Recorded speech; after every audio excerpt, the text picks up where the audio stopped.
8 habits that improve cognitive functions. The New York Times recently published an article about the brain fitness business. Do brain workout work? Science is not sure. I believe the answer is no. Without a variety of other daily habits, these brain training games cannot stave off mental decline or dramatically improve cognitive function. The New York Times is an American newspaper based in New York City with worldwide influence and readership.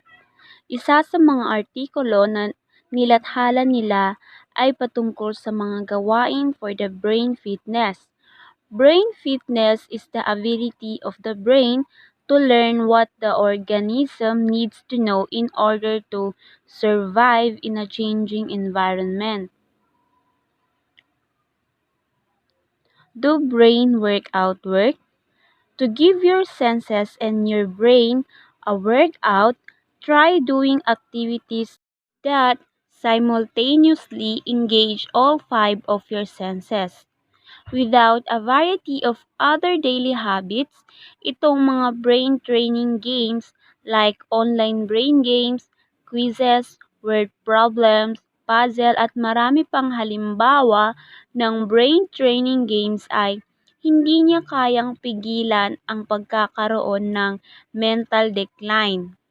Ang ibig sabihin ng mental decline ay loss of mental abilities with advancing age, a part of a normal aging. Hindi rin sapat ang mga gains na ito upang mas ma-improve yung cognitive function. Itong cognitive functions naman are brain-based skills which are needed in acquisition of knowledge, manipulation of information, and reasoning.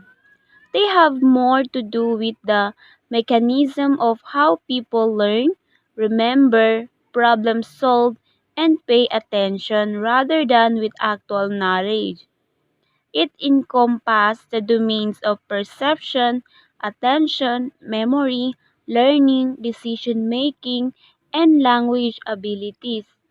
Ang mental decline kadalasan nangyayari kapag nagkakaroon tayo ng substance abuse and physical injury, when an area of the brain that determines cognitive function is damaged, either by the excessive use of drugs, by alcohol, or from physical trauma.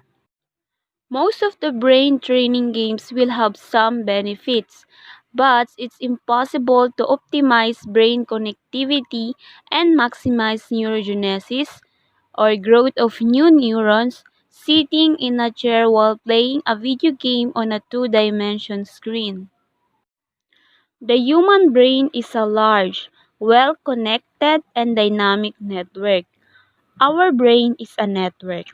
It consists of spatially distributed but functionally linked regions that continuously share information with each other. Brain connectivity is operationally defined as the estimation of the relation between brain areas. Kadalasan sa mga brain training games ay nakakabenepisyo sa ating utak pero hindi ito sapat para maging mapabuti niya ang connectivity sa ating utak at mapalaki ng labis yung mga neurons sa ating utak nang walang ibang ginagawa kundi ang maupo ka lang habang naglalaro ng mga games. The neuron is the basic working unit of the brain, a specialized all designed to transmit information to other nerve cells, muscle or gland cells. In order to give your brain a full workout, you need to engage both hemispheres of the cerebrum and of the cerebellum.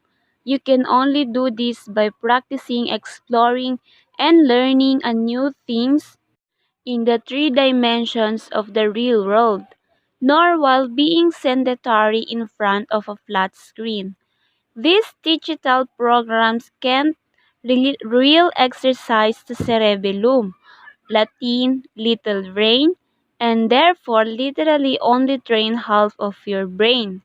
These brain training workouts are the equivalent of only ever doing upper body workouts without ever working out lower body. Upang mabigyan ang ating mga utak ng isang buong exercise, kailangan natin ma-engage sa parehong hemispheres ng cerebrum at ng cerebellum.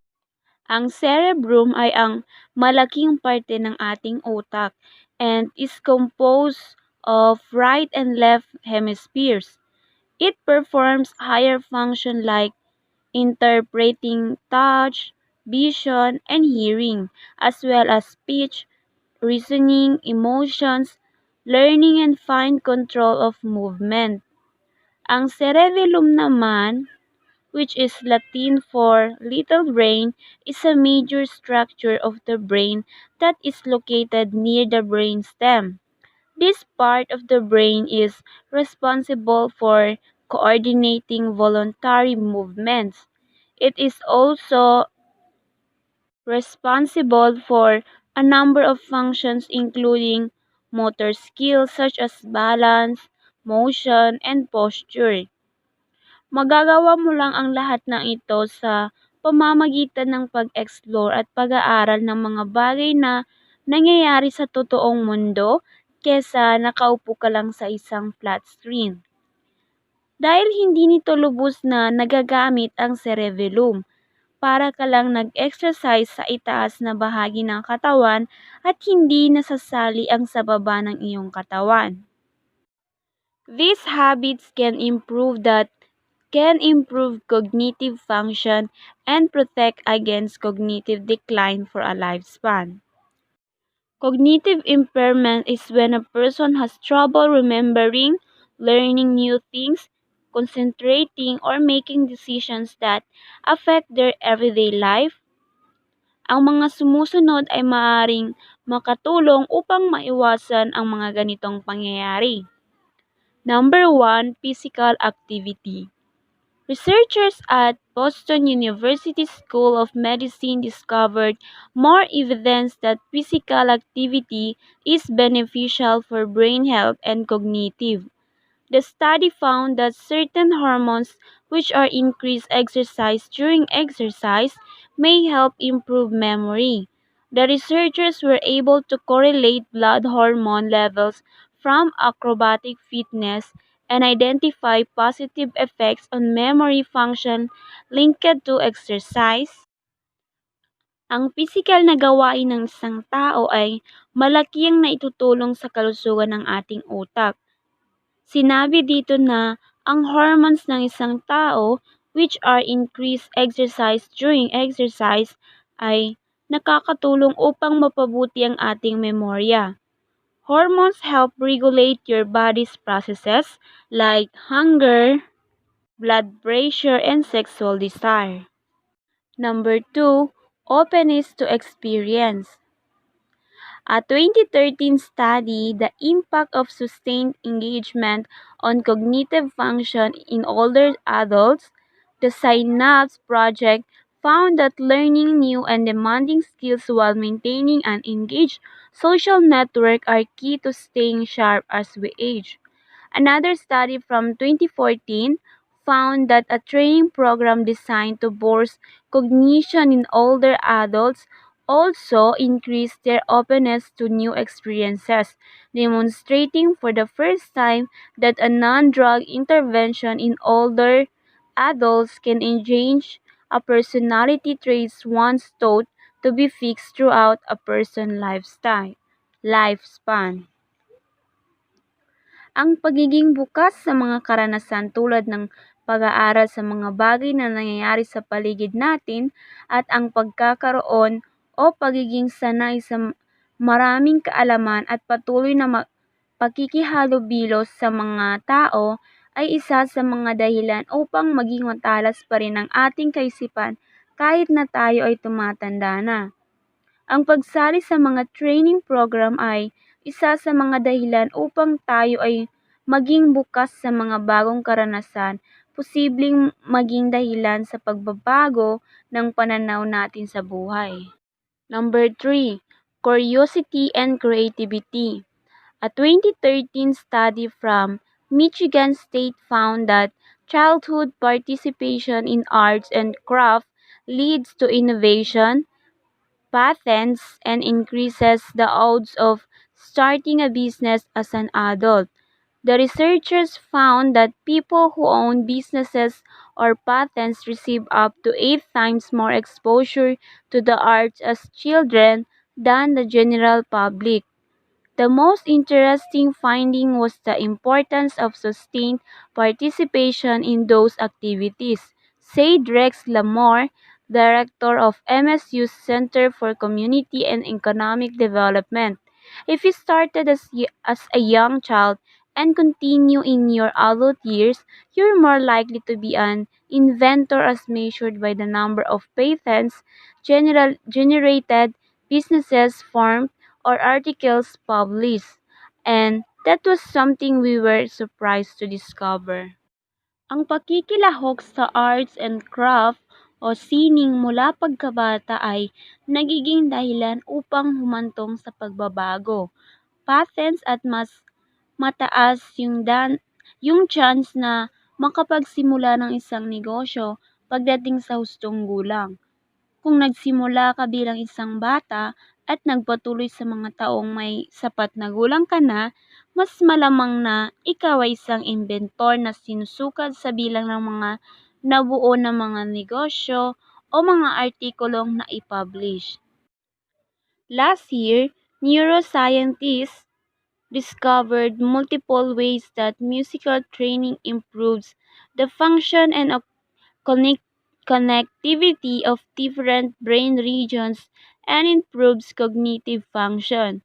Practicing a musical instrument increases brain volume and strengthens communication between brain areas. Playing an instrument changes how the brain interprets and integrates a wide range of sensory information, especially for those who start before age 7. The findings were presented at the Neuroscience 2013 conference in San Diego. Ang pagsasanay sa musikal ay nagpapabuti sa pagpapaandar at pagkakakonekta ng iba't ibang mga rehiyon ng utak at nagpapabuti sa cognitive function.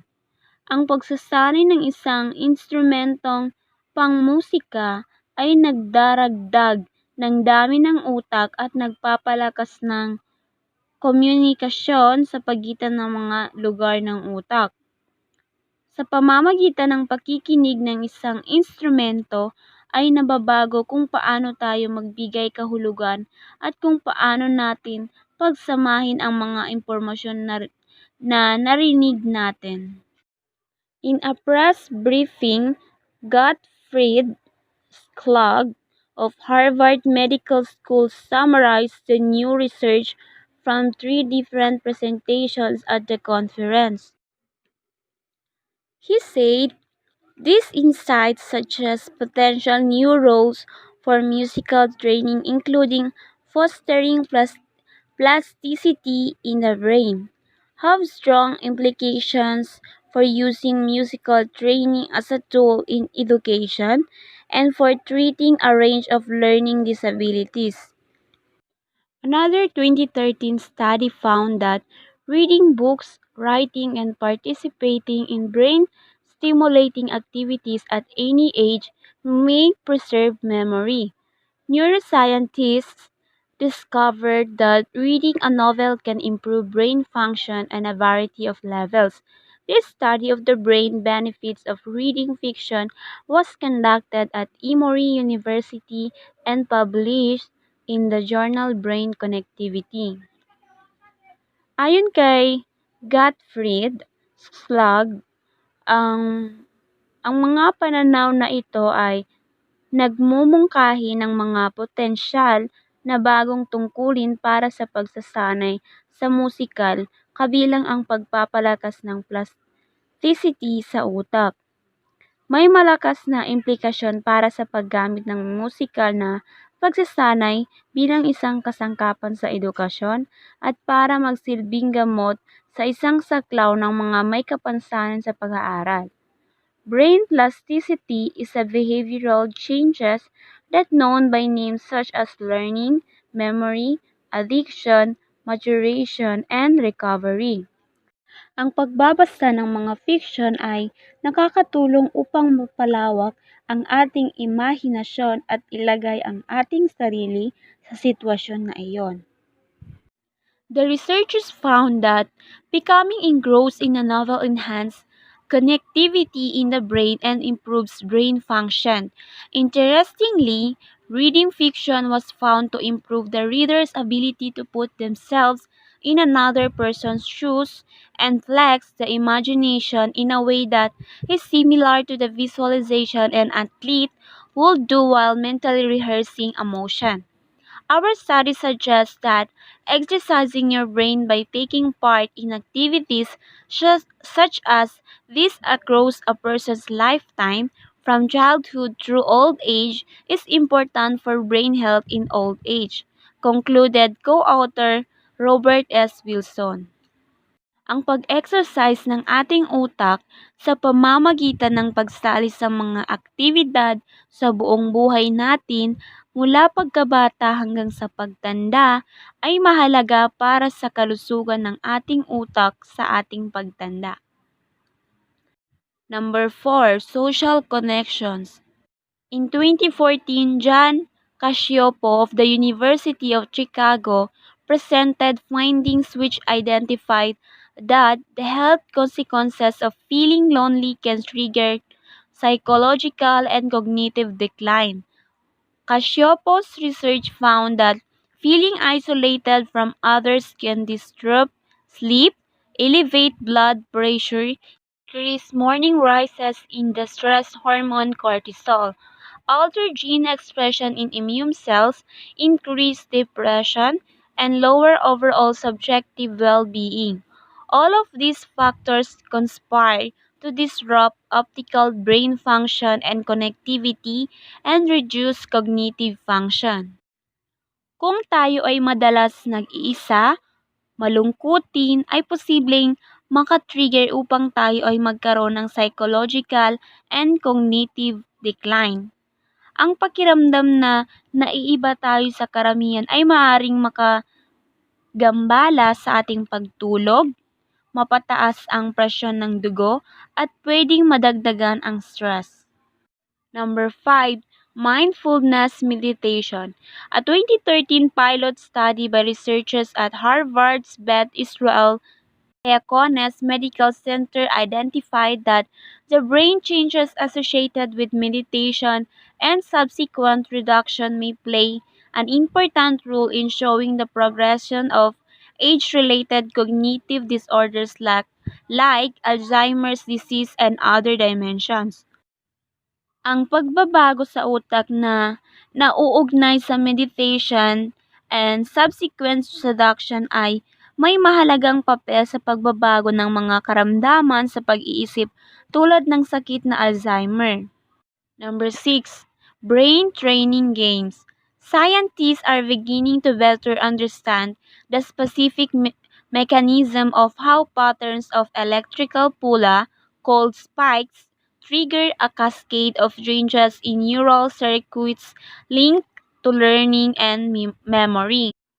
In 2013 report, Tel Aviv University researchers found that stimulant-rich environment and problem-solving puzzles could be contributing factors in preventing or delaying the onset of Alzheimer's disease in some people. Alzheimer's is a progressive disease where dementia symptoms gradually worsen over a number of years.